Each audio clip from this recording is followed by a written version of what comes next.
Hello, welcome back to Thoughts That People Use Food for Thought by Neo Gentrics. It is 1 a.m. where I'm at, and we're going to pick up where we left off with the topics that I said I was going to cover. We're going to cover emotional intelligence today, based off of the whole understanding of understanding others. Okay? Many of us are aware of IQ, design, which is the intelligence quotient. It's designed to measure intellectual intelligence. It gives a score from a series of tests. Higher IQs indicate better cognitive abilities and the ability to learn and understand, even at higher rates. People with higher IQs are more likely to do well academically without exerting the same amount of mental effort as those with lower IQ scores. A logical assumption, therefore, is that people with higher IQs will be more successful at work and throughout life. This assumption has been proven incorrect, however. There is more to success than just simply being clever. Okay?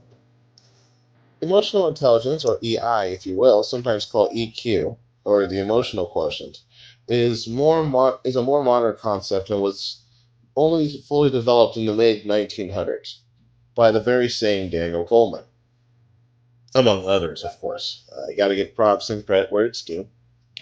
Emotional intelligence, by definition, is the measure of an individual's ability to recognize and manage their emotions and the emotions of other people, both individually and in groups.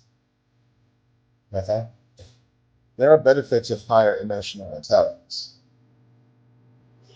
Two of them are people with higher emotional intelligence find it easier to form and maintain interpersonal relationships and to fit in, as they say, to new situations. People with higher emotional intelligence are also better at understanding their own psychological state, so, which can be basically included in managing stress effectively and being less likely to suffer from depression. There is no correlation between IQ and EI scores.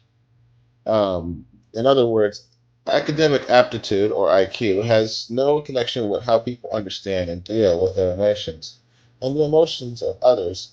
In other words, the EI. This makes perfect sense. We've all met very clever people who nonetheless have no idea about how to deal with people and the reverse. Some people have high IQs and low emotional intelligence, and vice versa. While some people score very highly on both and some do not.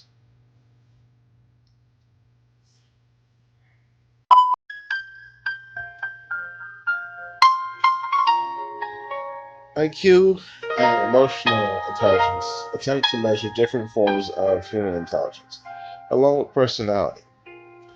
These measures make up an individual's psyche.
behave in a way which is recognized as good or virtuous or not.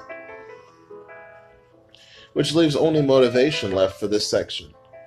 Motivation, the final personal skill aspect of emotional intelligence, is motivation. Self-motivation includes our personal drive to improve and achieve, commitment to our goals, initiative, or readiness to act on any opportunity, and optimism and resilience as well. Self-motivation and personal time management are key skills in this area. So, do not make unreasonable demands on yourself. Learn to be assertive rather than just saying yes to the demands of others. And like I mentioned before, I will cover some of these other topics in a little more detail, such as self-regulation, self-motivation, time management, or even the very well-known self-awareness and confidence. We'll take a short break, and I'll come back with our social interpersonal skills and competencies.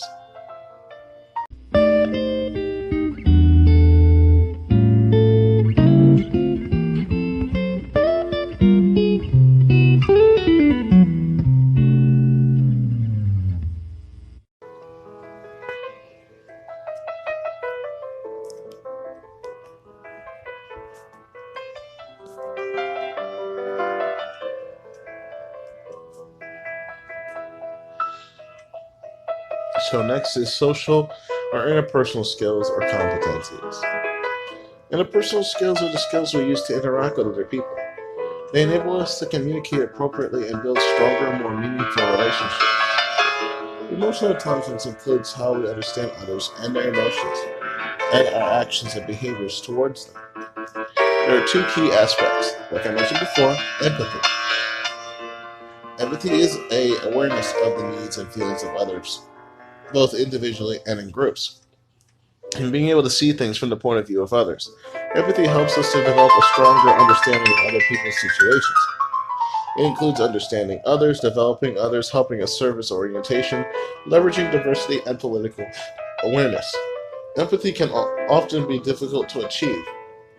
Learn to listen effectively to both the verbal and nonverbal messages of others. Include body movements, gestures, physical signs of emotion. Use questions to find out more about other people and what they are feeling, and feedback to clarify that you have correctly understood their feelings. Acknowledge and respect the feelings of others even if you disagree, and avoid making comments or statements that are judgmental, belittling, rejecting, or even undermining.